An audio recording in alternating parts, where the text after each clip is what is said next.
Hello everyone. आज के इस लेक्चर में आप सभी का बहुत बहुत स्वागत करता हूं। जैसा कि आप यहां देख पा रहे हैं, आज के इस लेक्चर में हम करने वाले हैं ऑक्सीडेशन एंड रिडक्शन का शुरुआत। रिडॉक्स रिएक्शन का हमने डेफिनेशन और एक एग्जाम्पल लेकर के आपको दिखा दिया था कि क्या होता है रिडॉक्स रिएक्शन। और आज के इस लेक्चर में हम समझने वाले हैं कि रिडक्शन क्या होते हैं, ऑक्सीडेशन क्या होते हैं, रिड्यूसिंग एजेंट क्या होता है, ऑक्सीडाइजिंग एजेंट क्या होता है, ये सब कुछ हम समझने वाले हैं। तो चलिए वन बाय वन क्लियर करते हैं। सबसे पहले हम डिस्कशन करना चाहेंगे यहाँ पे रिडक्शन का। तो रिडक्शन आप देख सकते हैं, इसी का दूसरा नाम है इलेक्ट्रोनेशन। इलेक्ट्रोनेशन का मतलब होता है एडिशन ऑफ इलेक्ट्रॉन। तो यहाँ पे सिंपली आप कह सकते हैं कि जब इलेक्ट्रॉन का ऐड होता है, या फिर कह सकते हैं जब इलेक्ट्रॉन गेन किया जाता है। गेन या addition of electron is same thing, ठीक है। तो अगर आप दोनों चीज़ कर रहे हैं, इनमें से कोई एक काम कर रहे हैं, तो आप समझ लीजिए कि आप रिडक्शन कर रहे हैं। कहने का मतलब, अगर कोई, मैं मान लेता हूं कि एलिमेंट x है, सपोज मैंने एलिमेंट x मान लिया, और इस एलिमेंट से x से अगर इलेक्ट्रॉन का एडिशन करें, यानी कि इलेक्ट्रोनेशन यानी कि एडिशन ऑफ इलेक्ट्रॉन, एक इलेक्ट्रॉन को इस पे ऐड करें, तो ऐड करने के बाद इसके टकले पे नेगेटिव चार्ज आता है, क्योंकि एक एक्स्ट्रा इलेक्ट्रॉन हो गया। ये बताता है किसी भी एलिमेंट के ऊपर में नेगेटिव चार्ज, ये बताता है कि उसके ऊपर में एक एक्स्ट्रा इलेक्ट्रॉन ऐड किया गया है। तो यही है इलेक्ट्रोनेशन यानी कि एडिशन ऑफ इलेक्ट्रॉन। जब आप इलेक्ट्रॉन को ऐड करते हैं यहाँ पे, तो ये नेगेटिव चार्ज आ जाता है ना। उसी तरीके से ऑक्सीडेशन की बात करें, तो ऑक्सीडेशन का सिंपल सा मीनिंग होता है डी इलेक्ट्रोनेशन, यानी कि रिमूवल ऑफ इलेक्ट्रॉन, है ना। This is removal of electron, और you can say loss of electron. अगर इसकी एग्जांपल हम देना चाहें डी इलेक्ट्रोनेशन का, तो आप कोई एक्स एलिमेंट ले लीजिए, यहाँ से -1 इलेक्ट्रॉन कर दीजिए। तो अगर माइनस करेंगे तो x पॉजिटिव आ जाएगा, उसके टकले पे एक पॉजिटिव चार्ज आ जाएगा। आपको एक कहानी बताता हूँ इन शॉर्ट। जब आप मंदिर पूजा करने जाते हैं तो डोनेशन करते हैं, 1 रुपया देते हैं। तो आपने जब 1 रुपया डोनेट किया, तो भगवान ने देखा आपने अच्छा काम कर रहे हो आप, तो भगवान ने कहा तथास्तु, आपके ऊपर में पॉजिटिव चार्ज आ जाएगा। यानी कि पॉजिटिव चार्ज आपके टकले पे है, मतलब समझ लेना कि आपने 1 रुपये डोनेट किए हैं, मतलब भगवान ने आपको तथास्तु पॉजिटिव चार्ज दिया है, मतलब आपने पुण्य किया है इसीलिए दिया है, ठीक है। और इसी तरीके से आपने 2 रुपये अगर डोनेट किए, तो दो टकले पे पॉजिटिव चार्ज, आपका टकले पे 2 पॉजिटिव चार्ज नजर आएगा। आपने 3 रुपये डोनेट किया, तो आपके टकले पे 3 पॉजिटिव चार्ज नजर आएगा। तो इस तरीके से जितना डोनेट करोगे, उतना आपके ऊपर में टकले पे पॉजिटिव चार्ज नजर आएगा, ठीक है। तो यहाँ पे 1 रुपये डोनेट किए हैं, 1 इलेक्ट्रॉन डोनेट किया है, तो इसके टकले पे 1 पॉजिटिव चार्ज नजर आ रहा है। उसी तरीके से वहाँ पे बेगर, जो भिखारी है वहाँ पे, वो भिखारी जो है, वो उसका पैर हाथ सब सही होने के बावजूद भी इलेक्ट्रॉन को वो ले रहा है। इसका मतलब है भगवान ने उसको देखा और बोला कि तथास्तु नेगेटिव चार्ज, आपके टकले पे नेगेटिव चार्ज, यानी कि इस भिखारी के ऊपर एक नेगेटिव चार्ज आ जाएगा। जब कोई इलेक्ट्रॉन को लेता है, उसके टकले पे नेगेटिव चार्ज आता है, और ये बताता है कि आपने एक पाप किया है, 1 रुपये लिया है आपने, ये नेगेटिव चार्ज वही बताता है, ठीक है। तो oxidation and reduction I think आपको क्लियर हो गया होगा। अब oxidising agent and reducing agent बात करते हैं। तो सबसे पहले मैं रिड्यूसिंग एजेंट के बारे में बताता हूँ। रिड्यूसिंग एजेंट का ही दूसरा नाम होता है रिडक्टेंट। अब यहाँ पे आपको क्लियरली पता है बेटा, मान लीजिए कि अगर ट्रैवल एजेंट है, सपोज करिए हम ट्रैवल एजेंट का एक एग्जांपल लेते हैं कि ट्रैवल एजेंट क्या करता है, दूसरों का ट्रैवल फिक्स करता है दिन भर, और दिन भर ये एक ही जगह खड़ा रहता है और दूसरों को ट्रैवल करवाता है। मतलब जो भी आदमी जिस चीज का एजेंट होता है, वो दूसरों को करवाता है, खुद नहीं करता है भैया, है ना। जैसे ट्रैवल एजेंट आप देखेंगे, बस स्टैंड जाएंगे तो बस स्टैंड में ट्रैवल एजेंट बहुत सारे मिल जाएंगे, और ट्रैवल एजेंट वाले दिन भर बस स्टैंड में बैठे रहते हैं, लेकिन वो हमारे टिकट्स बुक करते हैं, और हम यहाँ से दिल्ली, पटना, रांची और अदर जगह, हैदराबाद, ये सब जाते हैं, तो हम ट्रैवल करते हैं, है ना। तो यहाँ पे ट्रैवल एजेंट क्या करता है, एजेंट का मतलब होता है जो दूसरों को वो काम करवाए, यानी कि ये किसका एजेंट है बेटा, देखो तो रिड्यूसिंग एजेंट है, यानी कि ये रिड्यूस करेगा दूसरों को, इसीलिए मैंने लिखा है रिड्यूसेस अदर्स। दूसरों को क्या करेगा, रिड्यूस करेगा, एंड खुद को क्या करेगा, उसका उल्टा, ऑक्सीडाइजेज इटसेल्फ। लेकिन आपको कभी भी इस चीज से आपको दिमाग में रखना है, क्योंकि आपको न्यूमेरिकली या फिर जब सॉल्व करेंगे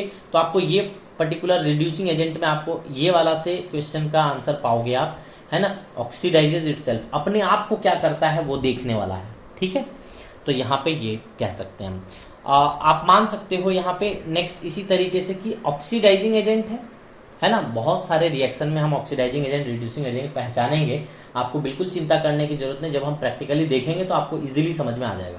सो ऑक्सीडाइजिंग एजेंट की बात करें, जो एजेंट लग गया मतलब ऑक्सीडाइज करने का एजेंट दूसरे को क्या करेगा, ऑक्सीडाइज करेगा, तो यानी कि ऑक्सीडाइजेस अदर्स, दूसरों को ऑक्सीडाइज करेगा तो खुद को क्या करेगा, उल्टा करेगा, रिड्यूसेस इटसेल्फ, अपने आप को रिड्यूस करेगा। तो हमेशा इस चीज से आपको दिमाग में रखना है ना, पर्टिकुलर इसी से आपको आंसर मिलेगा कि खुद क्या कर रहा है, तो खुद रिड्यूस हो रहा है, वही देखना है। जैसे मान लीजिए लास्ट रिएक्शन जो आपने करा था, लास्ट रिएक्शन आपने जो करा था, अगर याद हो आपको, तो हमने करवाया था आपको, उसमें बोला था मैंने कि कॉपर वाला जो रिएक्शन करवाया था, ठीक है, तो कॉपर का मतलब जिंक रॉड रखा था कॉपर सल्फेट के सॉल्यूशन में, तो वहां पे क्या हुआ था, तो रिड्यूसिंग एजेंट की तरह कौन वर्क कर रहा था वहां पे, बताओ, खुद को रिड्यूसिंग एजेंट मतलब ऑक्सीडाइजेज इटसेल्फ, अपने आप को कौन ऑक्सीडाइज कर रहा था वहां पे, रिएक्शन देखो, पलट के देखो कॉपी में आपने लिखा होगा, तो यहाँ पे आप देखेंगे तो अपने आप को ऑक्सीडाइज करने का काम जिंक कर रहा था। तो यहाँ पे रिड्यूसिंग एजेंट जो है वो जिंक काम कर रहा था उस पर्टिकुलर रिएक्शन में, जिंक जा रहा था जिंक 2+ में, इसीलिए यहाँ पे जिंक जो है वो एक रिड्यूसिंग एजेंट की तरह वर्क कर रहा है, यानी कि अपने आप को ऑक्सीडाइज कर रहा है और दूसरों को रिड्यूस कर रहा था। किसको रिड्यूस कर रहा था, कॉपर को कर रहा था, ठीक है। तो वो एक जिंक क्या है, एक रिड्यूसिंग एजेंट है। तो ऑक्सीडाइजिंग एजेंट कौन होगा, ऑक्सीडाइजिंग एजेंट यहाँ पे कॉपर 2+ होगा, नॉट कॉपर 2+। क्यों, क्योंकि कॉपर 2+ दूसरों को यानी कि जिंक को क्या कर दे रहा था, ऑक्सीडाइज कर दे रहा था, और ये अपने रिड्यूस हो रहा था, कॉपर 2+ से कॉपर में जा करके रिड्यूस हो रहा था, तो खुद क्या कर रहा है, रिड्यूस कर रहा है। तो ये इस तरीके से यहाँ पे लास्ट वाले रिएक्शन जो हमने करवाया था उसमें कॉपर 2+ ऑक्सीडाइजिंग एजेंट की तरह वर्क कर रहा था, और यहाँ जिंक जो काम कर रहा था वो रिड्यूसिंग एजेंट की तरह। तो आई थिंक ये डेफिनेशन पार्ट आपको क्लियर हो गया होगा, क्या ऑक्सीडाइजिंग और क्या रिड्यूसिंग एजेंट होता है, और क्या ऑक्सीडेशन क्या रिडक्शन होता है। आपको मैं एक टेबल देता हूँ, उस टेबल को अगर याद कर लोगे ना तो आप मान के चलो कि आप क्लास 12th तक जितने भी फार्मूला आएंगे ना, उस फार्मूला में आपको फिर पर्टिकुलर कोई भी चीज़ याद करने की जरूरत नहीं पड़ेगी, है ना। सो याद करने की आपको जरूरत बिल्कुल ही नहीं पड़ेगी, बस इस टेबल को आप याद कर लीजिए, इस टेबल को बस आपको याद रखना है। इसको कहते हैं रेडिकल टेबल, इसको क्या कहते हैं, रेडिकल टेबल। आप यहाँ देख सकते हैं कि list of common electrovalent positive radical, यहाँ पे इलेक्ट्रोवैलेंट पॉजिटिव रेडिकल बोला गया है।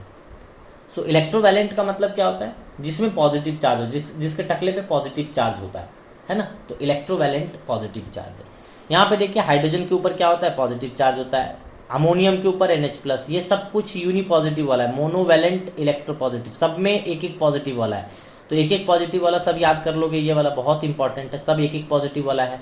यहाँ पे देखो बाईवैलेंट इलेक्ट्रोपॉजिटिव लिखा है, यानी कि दो पॉजिटिव वाले हैं सारे, इस वाले लाइन पे सारे के सारे 2 पॉजिटिव वाले हैं। मैग्नीशियम 2+, कैल्शियम 2+, जिंक 2+, ये कौन से 2+ में सब मैंने लिख दिया है। यहाँ पे ट्राईवैलेंट यानी कि 3 हो जाएगा, यहाँ पे एल्यूमिनियम 3+, आयरन 3+, क्रोमियम 3+, ये सब हो जाएंगे।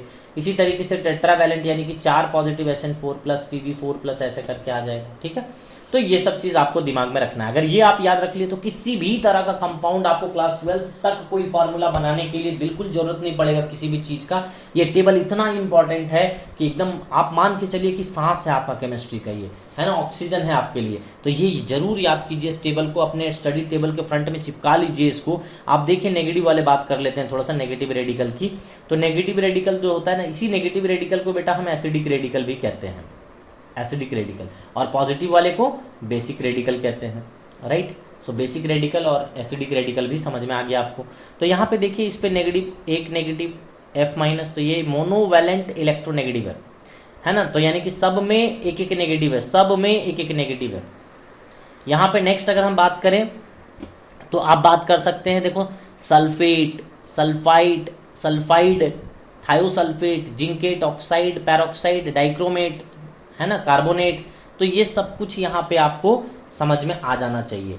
नेक्स्ट इसी तरीके से, ये तो बाईवैलेंट हो गया। इसी तरीके से ट्राईवैलेंट की बात कर लें, टेट्रावैलेंट की बात कर लें तो C4- कार्बाइड हो जाता है यहाँ पे, ये nitride N3-, phosphide P3-, phosphite PO4 3- and phosphate PO4 3-। तो ये वाला आपको याद रखना है। अगर ये टेबल याद है तो मैं यकीन मानिए आप बहुत बेहतर कर पाएंगे फ्यूचर में, यानी कि आपको रटने की ज़रूरत बहुत कम पड़ेगी। ये आप मान के चले, ठीक है।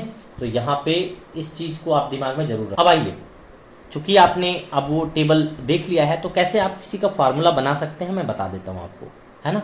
जैसे मान लीजिए आपको करना है जिंक नाइट्रेट का फार्मूला बनाना है ना। आप इसके लिए प्रैक्टिस कर सकते हैं कि केमिकल फार्मूला लिखना है आपको। क्या करना है, केमिकल फार्मूला आपको लिखना है। तो केमिकल फार्मूला कैसे लिख पाएंगे, तो आप क्या कीजिए कि नंबर 1 जिंक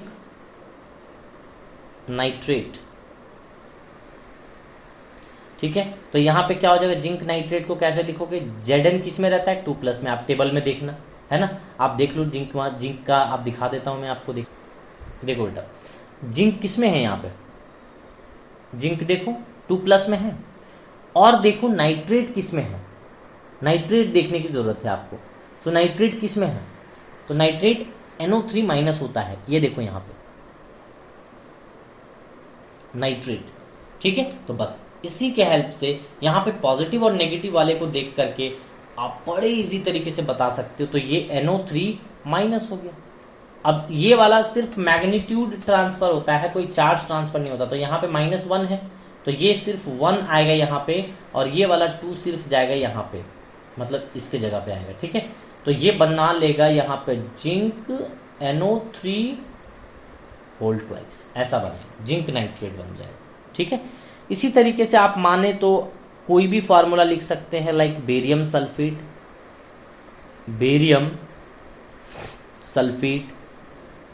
आप फिर से जाइए टेबल में देखिए, है ना, शुरू में तो देख लीजिए। तो बेरियम होता है बेटा 2+ में, सल्फेट होता है SO4 2- में। ये पलट दीजिए इस तरीके से, पहले काटना है तो काट लीजिए, ये 2 कॉमन है तो कट गया, कट सकता है तो काट लीजिए, कोई दिक्कत नहीं, सिंप्लीफाइड कर लीजिए। तो यहाँ पे हम कहेंगे कि ये है BaSO4 बेरियम सल्फेट। इसी तरीके से आप कुछ भी लिख सकते हैं बेटा, जितना भी कंपाउंड है, जितना भी कंपाउंड आपको पता है वो सब कंपाउंड आप लिख सकते हैं। मान लीजिए आपको एल्यूमिनियम नाइट्राइड लिखना है, एल्यूमिनियम नाइट्राइड। तो यहाँ पे नाइट्राइड का पता होना चाहिए, एल्यूमिनियम का पता होना चाहिए। एल्यूमिनियम 3+ में होता है, नाइट्राइड N3- में होता है। तो 3 से 3 कट गया और ये एक्सचेंज करेगा, तो ये सिंपली हो जाएगा AlN, एल्यूमिनियम नाइट्राइड। और नाइट्रेट बोल देता तब, तो यहाँ पे एल्यूमिनियम 3+ करते और नाइट्रेट का NO3- होता है, तो यहाँ पे 1 एक्सचेंज होगा, तो ये नीचे और ये वाला इधर। तो हम लिखते हैं यहाँ पे क्या, AlNO3 होल थ्राइस, ऐसे लिखें। तो जितने चाहो बना सकते हो। जैसे मान लो कि आपने लिखना है, अगर मान लीजिए पोटेशियम डाइक्रोमेट, है ना, पोटेशियम डाइक्रोमेट, तो क्या होता है, पोटेशियम का हो जाएगा K+ और डाइक्रोमेट का Cr2O7 2-। तो ये क्या हो जाएगा, K2Cr2O7 बन जाएगा बेटा, देखो ये बन गया K2Cr2O7।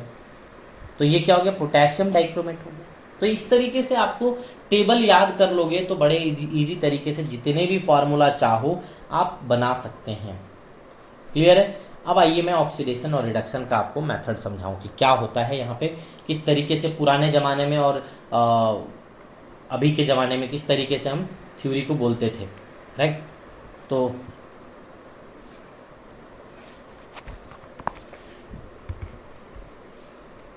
देखिए, नेक्स्ट अगर बात करें तो ऑक्सीडेशन एक साइड में लिख देता हूं, ऑक्सीडेशन, एंड दूसरे साइड में लिख देता हूं रिडक्शन। तो पुराने ज़माने में ओल्ड थ्योरी के अकॉर्डिंग क्या कहा करते थे, अभी क्या कहते हैं, ये सब कुछ मैं आपको बताऊंगा, ठीक है। जैसे मान लीजिए पहले पुराने ज़माने में हम कहते थे कि एडिशन ऑफ, यहाँ पे अगर आप एडिशन ऑफ ऑक्सीजन कर देते हैं, एडिशन ऑफ ऑक्सीजन कर देते हैं तो वो ऑक्सीडेशन कहलाता है। तो इसका उल्टा यहाँ पे रिडक्शन में कहता है, रिडक्शन कहता है रिमूवल ऑफ ऑक्सीजन कर लो, रिमूवल ऑफ ऑक्सीजन कर लो तो वो रिडक्शन कहलाएगा। दूसरे नंबर पे ये कहता है कि रिमूवल ऑफ हाइड्रोजन कर लो, रिमूवल ऑफ हाइड्रोजन कर लो तो ये ऑक्सीडेशन कहलाएगा। तो ये कहता है उल्टा बोलता है कि आप एडिशन ऑफ हाइड्रोजन कर दो हमारे तरफ, एडिशन ऑफ हाइड्रोजन कर दो, तो हम कह देंगे कि वो रिडक्शन है। ठीक है, तो ये ओल्ड ज़माने में हम इस तरीके से ओल्ड ज़माने में ऐसा डेफिनेशन दिया करते थे। ठीक है, बट मॉडर्न ज़माने में हमने ऑक्सीडेशन रिडक्शन का डेफिनेशन आपको बता दिया है। अब और लोग क्या कहते थे कि addition of more electronegative atom, यहाँ पे आप कहिए कि addition of more electronegative atom, more electronegative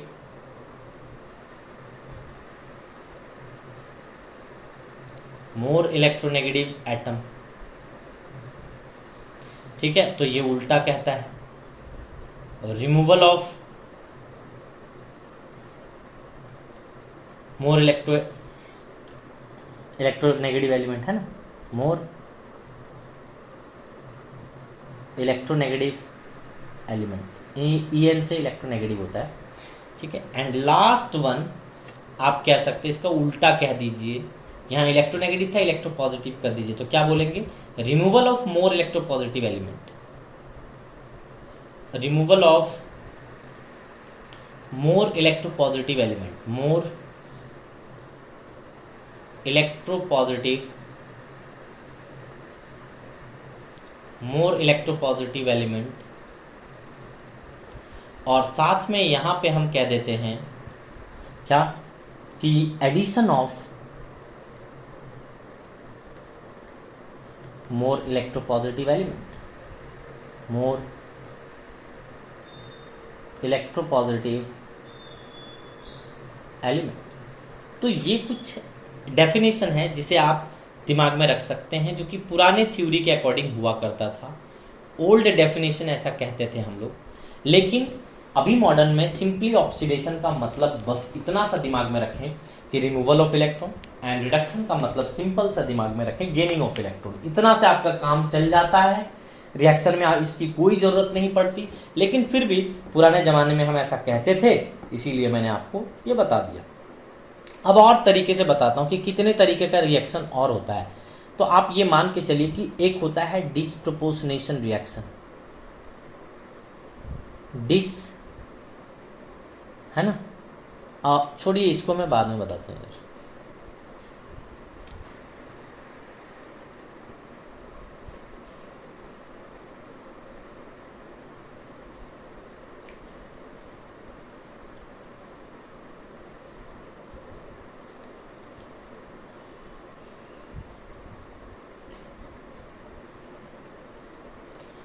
चलिए अब एक बहुत ही बेहतरीन कॉन्सेप्ट आपको बताने जा रहा हूँ। अब जो आप पढ़ने जा रहे हैं, rules for writing the oxidation state,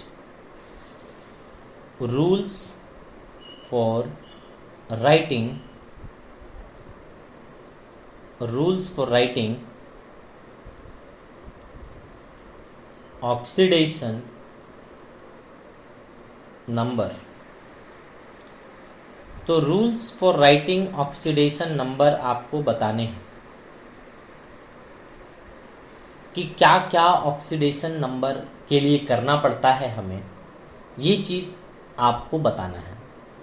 simply अगर मैं कहूँ तो ये कोई ऑक्सीडेशन स्टेट का कॉन्सेप्ट कोई एक तरह से पर्टिकुलर बहुत ज़्यादा कॉन्सेप्ट नहीं है, है ना।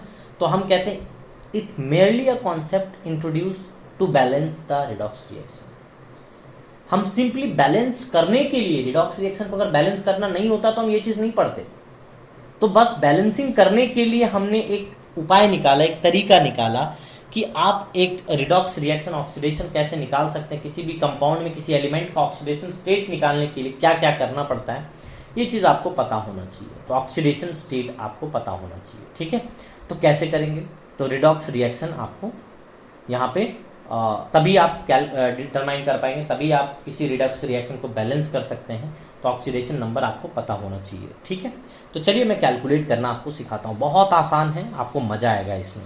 तो सबसे पहले रूल्स बताता हूँ। Rule number 1, R1। R1 कहता है कि न्यूट्रल मॉलिक्यूल और कंपाउंड, न्यूट्रल मॉलिक्यूल और कंपाउंड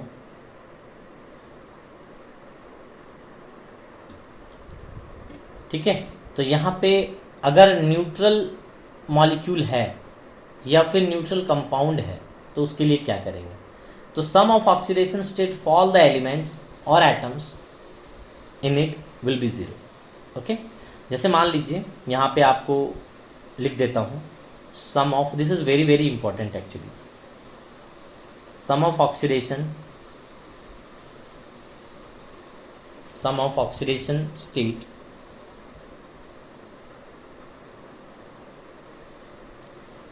of all elements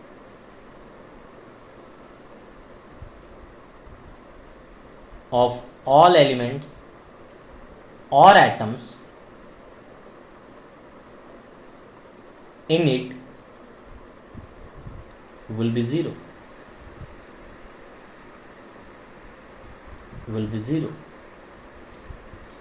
आइए समझते हैं इसको। मान लीजिए आपको एग्जाम्पल दे देता हूं, न्यूट्रल का मतलब क्या होता है, जिसके टकले पे किसी भी तरह का चार्ज नहीं हो। जैसे मान लीजिए Na2CO3 है, तो ये एक न्यूट्रल मॉलिक्यूल है, इसके ऊपर में कोई चार्ज नहीं है पॉजिटिव नेगेटिव।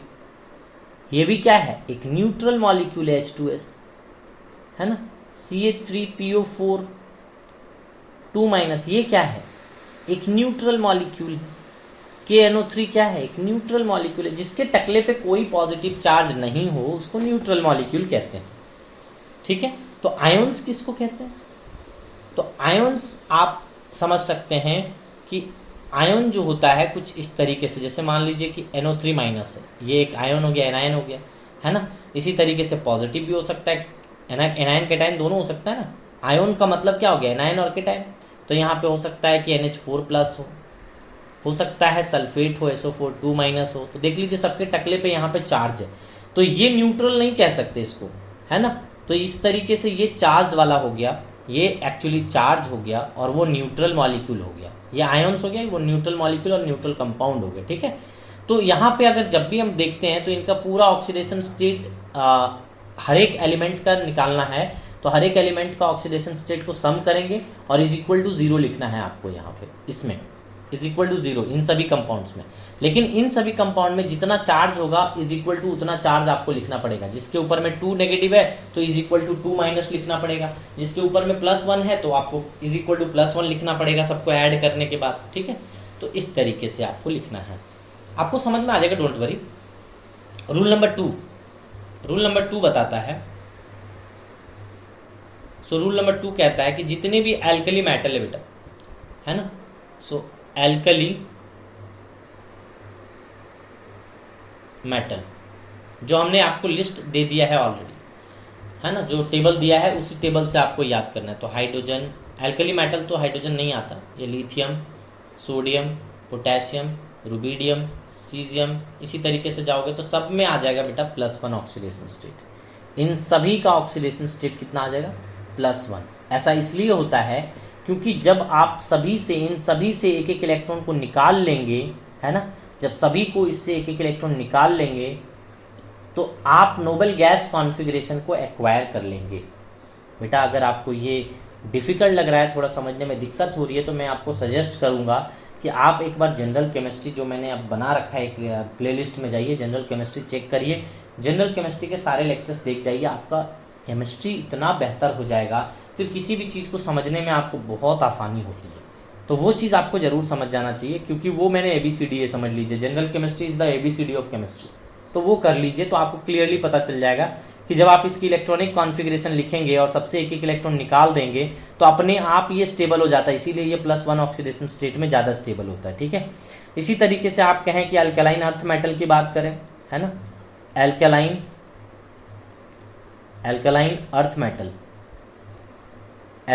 अर्थ मेटल की अगर बात करें तो क्या करता है ये, तो सिंपली हम कहते हैं कि अल्कलाइन अर्थ मेटल जो होता है वो होता है beryllium, magnesium, calcium, strontium, barium, और ये सभी का ऑक्सीडेशन स्टेट जो होता है बेटा वो +2 ऑक्सीडेशन स्टेट होता है। क्यों? क्योंकि after donating 2 electron they will acquire noble gas configuration. And similarly alkali metal after donating one electron they acquire noble gas configuration, that is why the oxidation state 1 is plus and यहाँ पे oxidation state is 2. अगर आप वो general chemistry जाके देख लेते हैं lecture, तो आपको वो टेबल भी याद करने की जरूरत नहीं पड़ेगी, क्योंकि वहाँ पे लॉजिक बता दिया है कि कैसे कैसे आपको याद रखना है, ठीक है। तो वो पता चल जाता है क्योंकि वहाँ पे बेसिक चीज़ें वहाँ सारी क्लियर की गई हैं। तो जनरल केमिस्ट्री तो सबको देखना चाहिए, इवन 6-7 से जो भी बच्चा स्टार्ट करता है ना उसको भी देखना चाहिए जनरल केमिस्ट्री, तो आपको केमिस्ट्री में कहीं भी प्रॉब्लम नहीं आएगी। अब चलिए रूल नंबर 3 की बात कर देते हैं आपके लिए। सो रूल नंबर 3 कहता है कि फ्लोरीन की ऑक्सीडेशन स्टेट जो होगा ऑलवेज -1 होगा। ये ऑलवेज होगा बेटा, ऑलवेज इसलिए कह रहा हूँ क्योंकि ये मोस्ट इलेक्ट्रोनेगेटिव है इंटायर द पीरियोडिक टेबल, ठीक है। तो यहाँ पे ये हो जाएगा ड्यू टू, रीज़न यहाँ पे लिख लो कि due to most electronegative element, most electronegative element entire the periodic table, ठीक है। ये पूरे पीरियोडिक टेबल में सबसे ज़्यादा इसकी ऑक्सीडेशन स्टेट होती है। रूल नंबर 4 की बात कर लेते हैं, हाइड्रोजन की। तो हाइड्रोजन दो तरीके से रहता है, एक तो हाइड्रोजन +1 में रहता है जिसमें नॉर्मल ऑक्सीडेशन स्टेट हाइड्रोजन का होता है जिसे हाइड्राइड कहते हैं आप, सॉरी ये -1 में हाइड्राइड की तरह बिहेव करता है, -1 में आप इसे हाइड्राइड कहते हैं, हाइड्राइड। और यहाँ पे सिंपल हाइड्रोजन के फॉर्म में लिखते हो, सिंपल हाइड्रोजन के फॉर्म में लिखते हैं आप, ठीक है।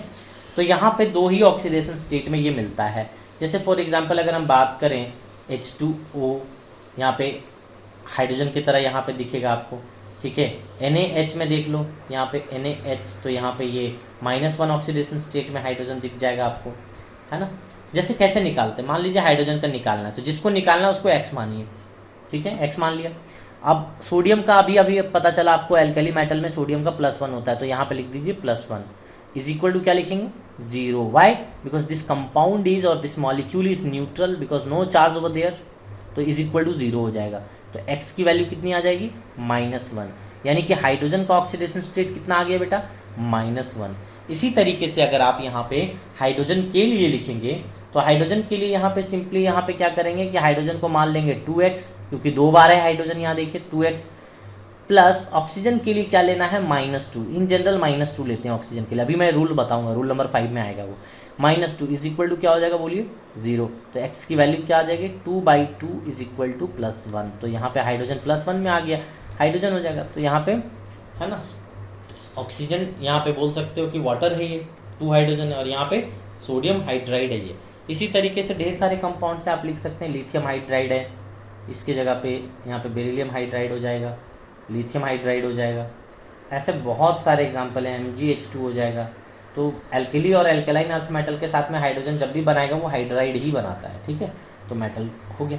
अब आइए लास्टली ऑक्सीजन के रूल्स की बता दूं आपको, 5 नंबर पे ऑक्सीजन का rule, this is very very important, rule number 5 and oxygen के लिए। तो इन जनरल जब ऑक्सीजन की हम बात करते हैं तो ऑक्सीजन को हम -2 ऑक्सीडेशन स्टेट में लिखते हैं जनरली, है ना। तो जनरली हम क्या कहते हैं कि ऑक्सीजन जो रहता है, जब ऑक्सीजन की ऑक्सीडेशन स्टेट बेटा -2 रहेगा तो आप उसे कह देना कि उसे हम ऑक्साइड बोलेंगे।